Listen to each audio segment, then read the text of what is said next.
Welcome to another In Wheel Time podcast.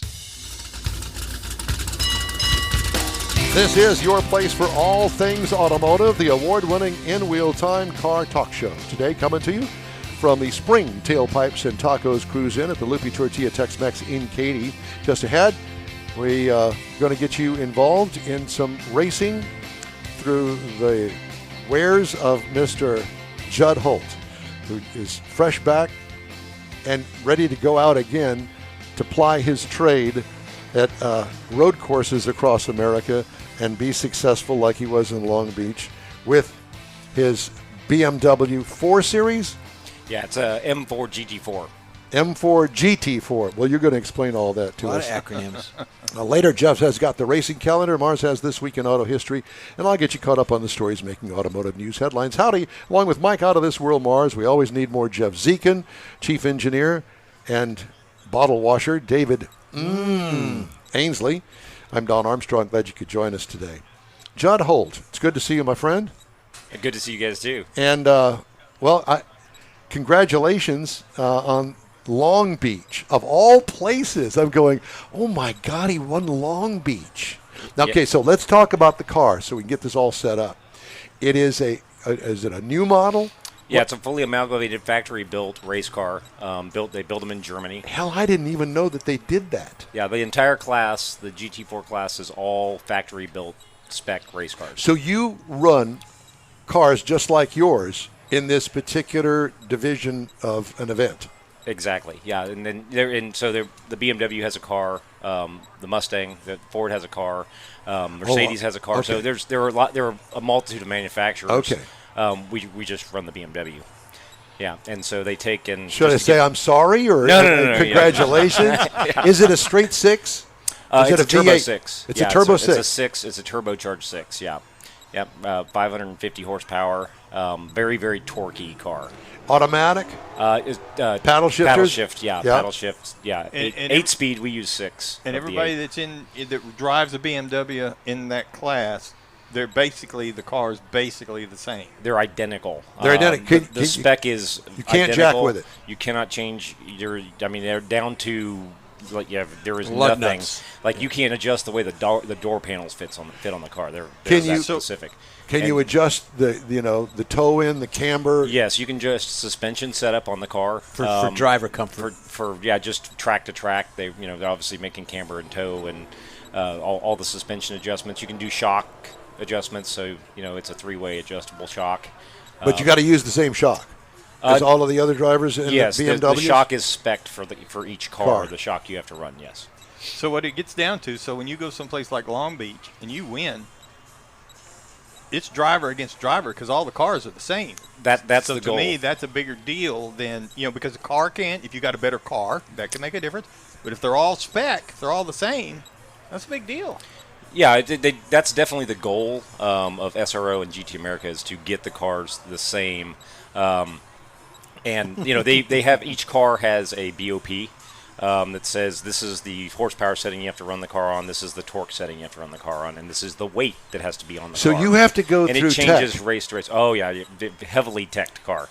Yeah, they go through it with a fine-tooth comb before the race, and then at Parc Fermé after the race. Drivers get out of the car and they keep the car for an hour or two, hook the computers up and verify that everything was exactly how it was supposed to be. Fuel too? Fuel capacity is another thing that is set as to how much fuel you can run. You have to use the same fuel as everybody else? Yes, everybody uses the same fuel. We all run VP. Is the required fuel for the race. Yeah, and they're also the race sponsor. Everybody has to run a Pirelli, the same Pirelli Zero tire. Oh boy. So yeah, we're all. Yeah. So where did you hone these skills?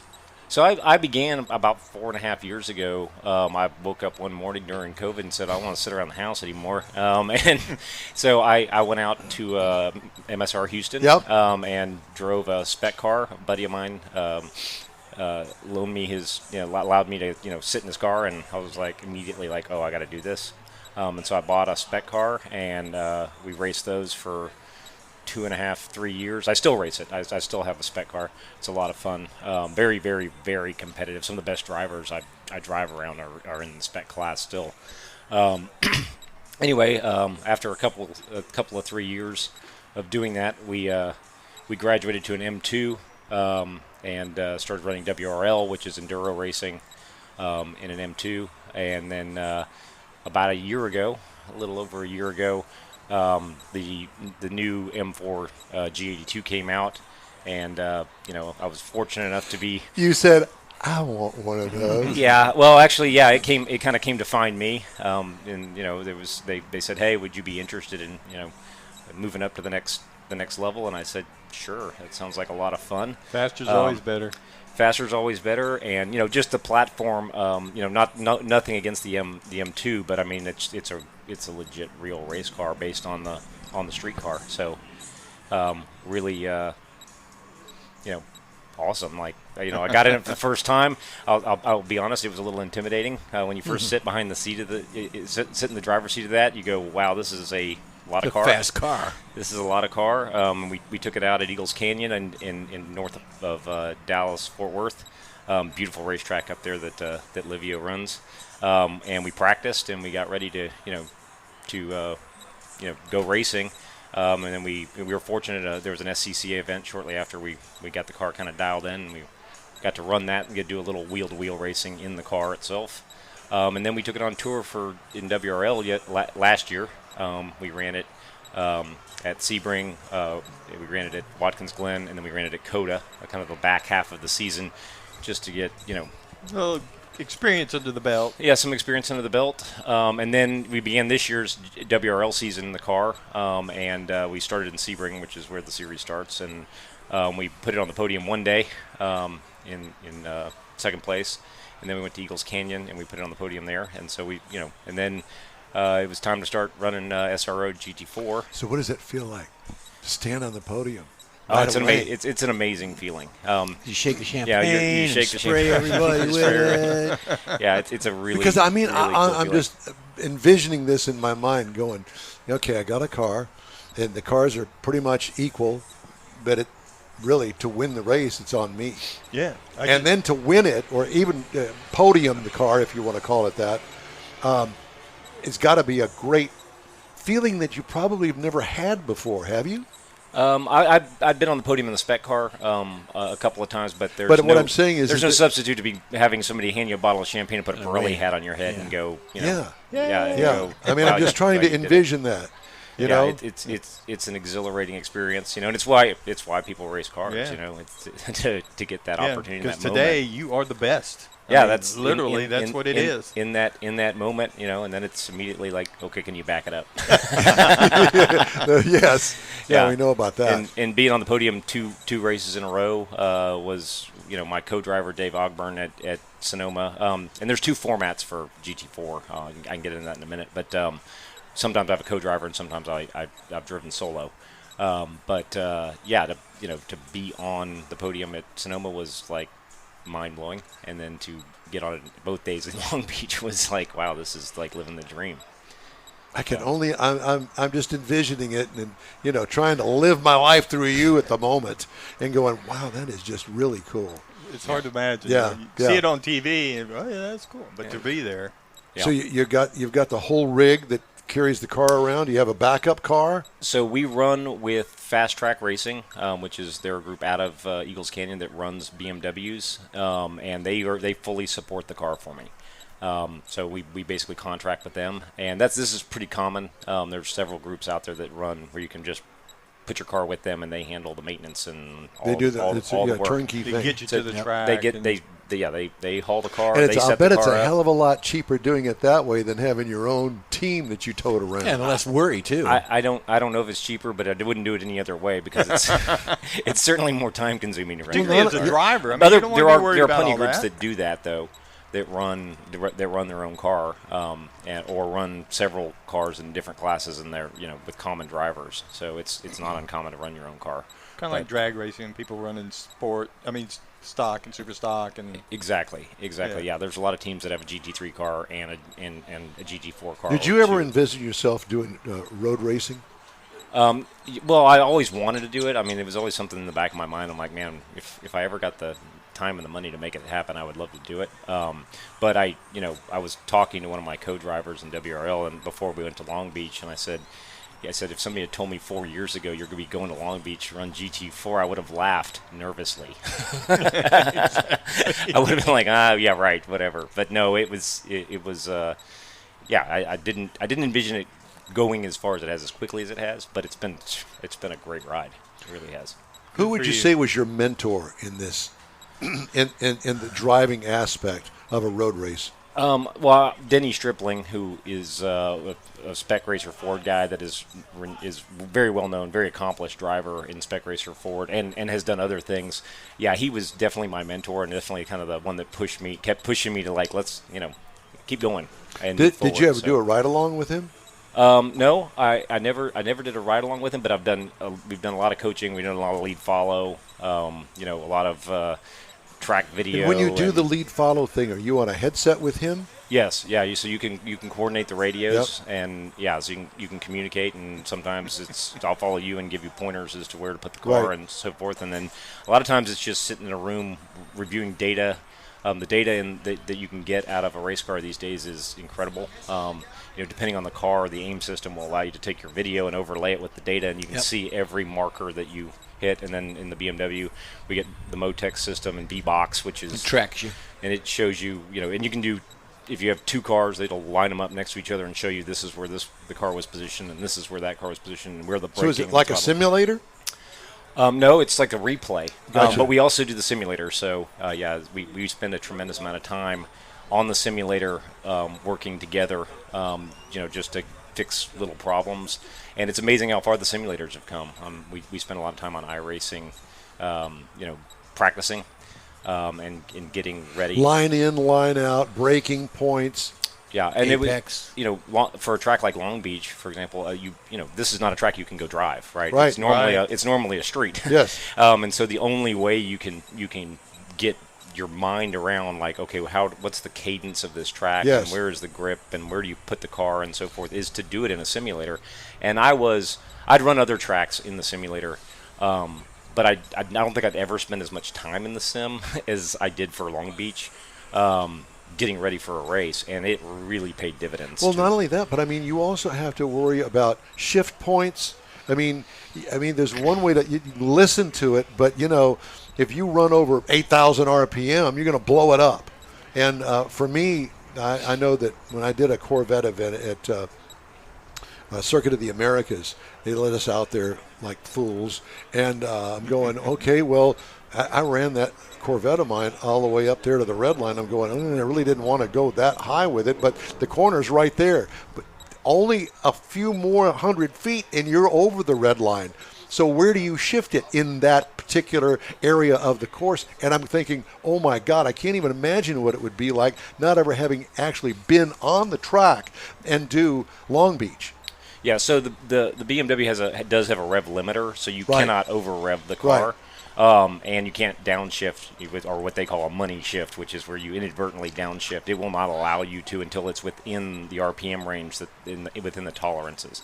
But there are corners on racetracks, and it varies based on cars and from car to car, where you put it on the limiter simply because there's not time to shift. It doesn't pay to shift the car and then downshift the car immediately. Yes. Right. And then there's also spots on track where you short shift the car, where you go. It pays to drop into the torque band because of the way the corner is shaped, and you shift a little early, or you don't want to upset the platform. Got all this stuff going on. Yeah. And if you don't do the homework, because when you're out there, everything's going by so fast and happening so fast that it's like, how do you manage all of these things in your periphery, the track, the car, the revs, where you are on the track? All this stuff is going on, lickety split. Yeah, and so when you first start driving, your vision is very, very tight. And I'm still close enough to it in because my career in driving has been so short that your vision's very tight. It's everything you can do to accommodate the speed, the cornering, and to put the car race. As you race more and more, your subconscious starts to take care of things. Sure, yeah. And everybody drives down the freeway at 80 miles an hour, and if you can remember the first time you went 80 miles an hour down the freeway and there's cars left and right of you, as a young driver, you're like, of course, yes. And it's a bit like that when you first get on a race course. you're like, man, this is a lot to accommodate. Yeah. You almost can't be mentally prepared in the very beginning when you first get on it, and then you get on a racetrack with cars left and right of you, and you start and everybody's trying to get around you, and the aggression comes in. You're like, wow, this is a lot to accommodate. You ever scrape any fenders? Oh yeah, I've definitely had some moments where I've done some touching, is what I call it. I'm like, I didn't hit anything. I just touched that. Well, I've heard that about you. You're pretty good at touching. Yeah, at Long Beach, we were very clean. There was one corner where I was the GT3. We were on track with the GT3 class at the same time, which is they're about 8 seconds faster a lap than we are. So if you think about it, we're running. Oh God! Then you've got that to worry about. We're running Long Beach at about a minute 26, and so they're running at about 10 seconds, 8 to 10 seconds quicker than we are.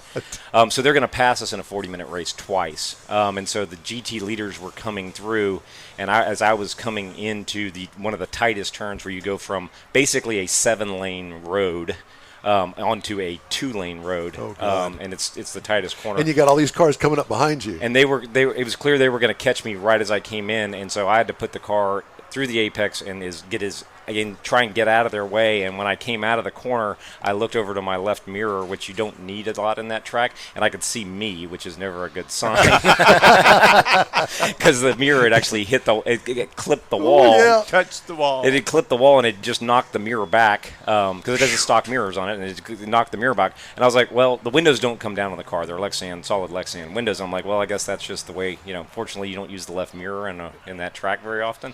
But I was like, well, I guess I'll just have to deal with it. And this was lap probably 12 out of 26, and so I was like, man, that's a lot of racing to go. In the next braking zone, when I hammered the brakes on the car, the mirror kicked back open. There you go. So the inertial effect of braking the car was actually enough to pull the mirror back out to where it goes. So it was only one straightaway.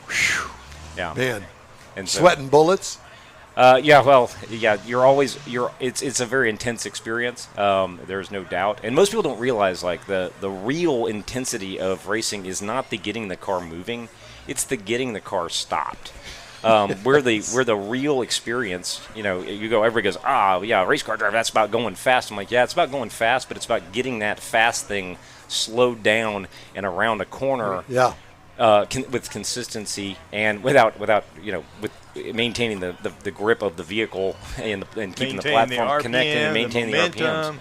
Yeah, so at Long Beach Turn 1, you go from 150 miles an hour to 35 miles an hour at the apex of Turn 1, and you do that in 500 feet. So anybody that's ever been on the ABS in their car in an emergency situation, they go, oh, I know what that feels like. I know what yes. You can feel that it's doing everything it can do to get this thing slowed down and stopped. Well, imagine doing that at every corner for 40 minutes. Is like ABS, every time. ABS connected on these cars? Yes, ABS is connected. Oh, yeah. So you my are God. on the ABS at lot. every single corner. Oh my God! If you're not in the ABS, you didn't drive hard enough.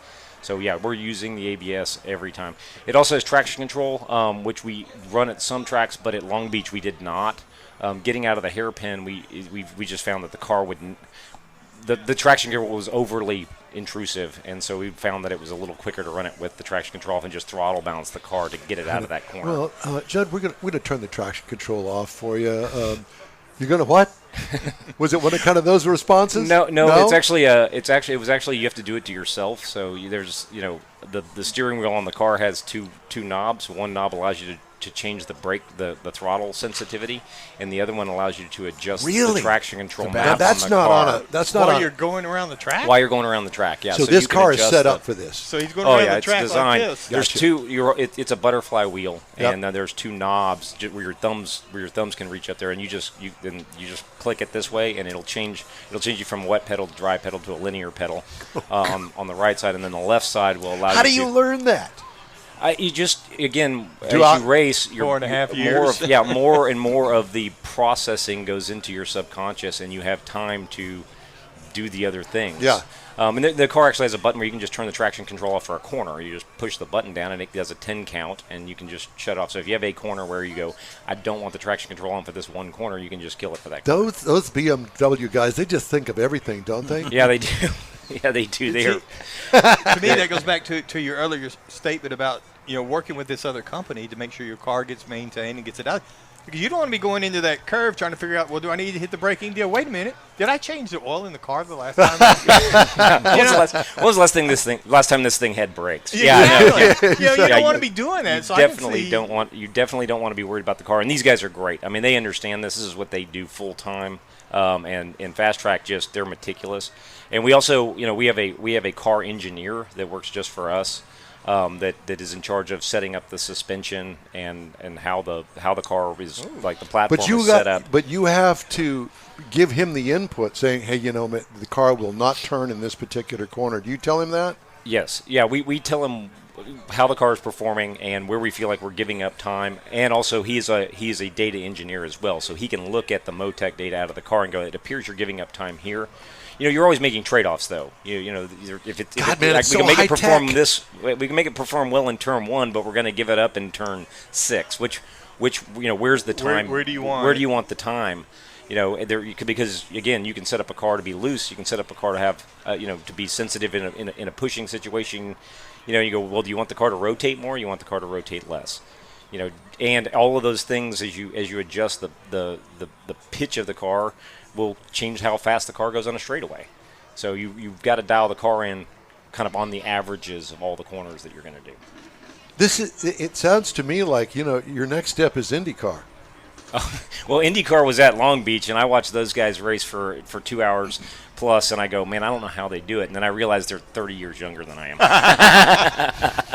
That's how they do it. Don't even go there. Yeah, don't even go there. They are. Don remembers the chariot race, first chariot race he ever watched. He's getting chased by lions. That's exactly. Judd, it's great. Loved every minute of it.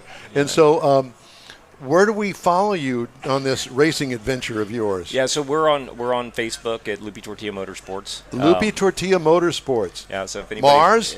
Sir, I can read. No, I know, but we need to have a link. Oh yeah, we can definitely get you a link. We have tacos. Huh? Tacos, not links. Tacos. Not hot links. You know what I'm talking about. But anyway, so anyway, I got to take a break. Oh, go ahead. You want me to stick around? Or you want Yeah, to I'll stick around. Oh, I'll stick around. Okay, stick around. All right. Just ahead, we're going to push the racing calendar back. Okay. Mars, we're going to push back your auto history to the next hour. And we're going to talk to some Judd, okay? So stay with us. In Real Time Car Talk Show continues right after this. You've waited all winter, and it's finally here. The Tailpipes and Tacos Spring Cruise In. It's been a while, but the popular Tailpipes and Tacos Cruise In returns to the Loopy Tortilla Tex-Mex in Katy, Saturday, April 19th. Make any donation to Shirley's Kids and get a free breakfast taco. There'll be mimosas and Bloody Marys, too. Get to the best cruise in of the year. Tailpipes and Tacos, Saturday, April 19th, 8 to 11 a.m. Cruise in, make a donation of any amount, and grab a free Loopy Tortilla breakfast taco. Tailpipes and Tacos only happens at the Loopy Tortilla Tex-Mex in Katy, 703 West Grand Parkway at Kingsland Boulevard, just south of the Katy Freeway. Join the car camaraderie, and your car will automatically compete for one of 3 Chili Pepper trophies at no charge. Spring is here, and what better way to celebrate than with a free taco at Tailpipes and Tacos, Saturday, April 19th, 8 to 11 a.m. The In Real Time Car Talk Show will be there too. We hope to see you then. Come on out. Be sure to follow the In Real Time crew when we join the Hot Rod Tour of Texas beginning next Thursday evening in Victoria. In Real Time will be there to give you a taste of the 3-day trek. Next Saturday's live 2-hour show will come to you from the Houston stop at Spindle Tap Brewery beginning at 10 a.m. You'll be able to get a feel of 300-plus cars traveling the back roads of Texas from Victoria to Madisonville. We hope you check into Facebook, YouTube, and InRealTime.com for live updates as we take the Hot Rod Tour of Texas beginning next Thursday evening. Come join us. Welcome back to the In Real Time Car Talk Show. Hot Rod Tour of Texas starts Thursday.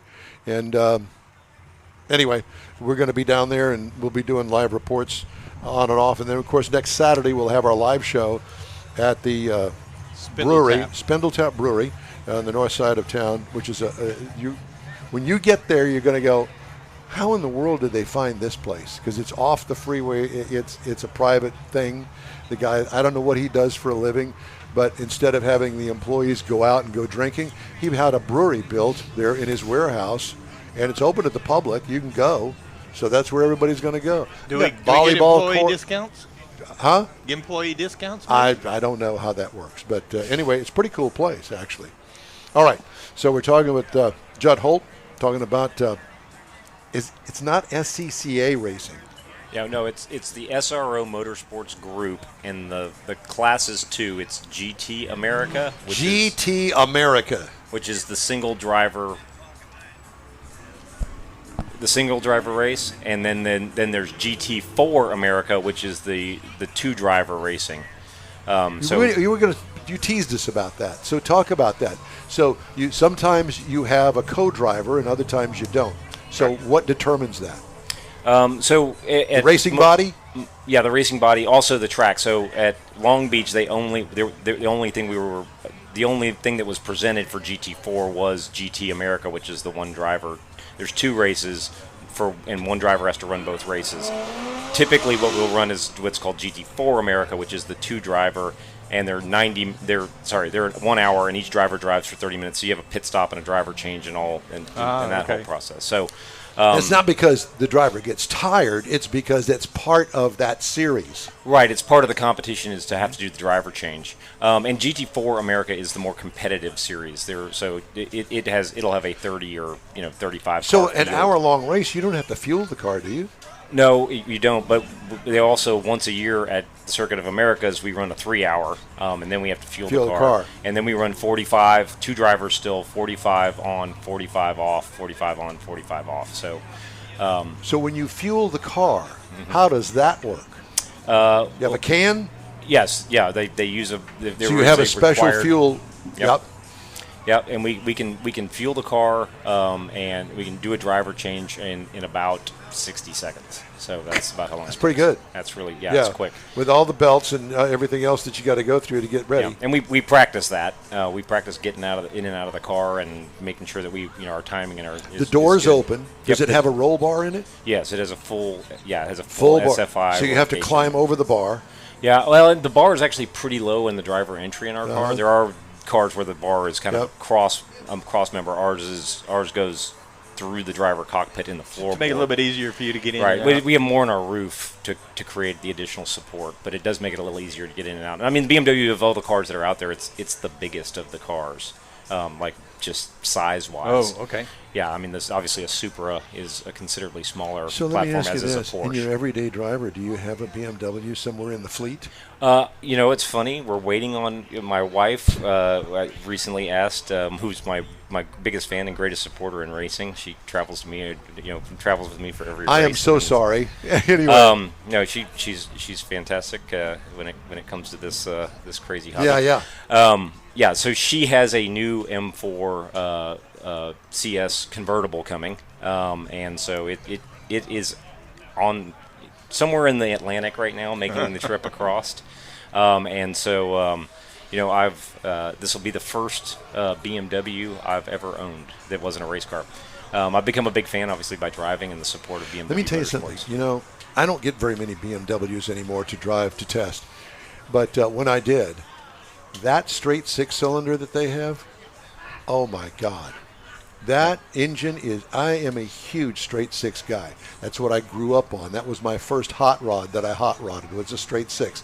A 235 Blue Flame 6, double carburetors. I did everything on the thing. And it was crazy fast and built like like a rock. Yeah. About the best way. Unbelievable. Yeah. And it's a great drivetrain. Yeah. And most people don't realize that's the Supra. That's what's in it. The Supra of the drivetrain is a BMW drivetrain. One of we compete with. Yeah. So that 6-cylinder just is an amazing motor. It is incredible. When you add the turbo to it, it takes that great drivetrain and turns it into a very spritey, torquey experience. A rocket. Yeah. Yeah, absolutely. I'm really thrilled. What did you bring here today? I brought my Cobra. Yeah. Oh, darn.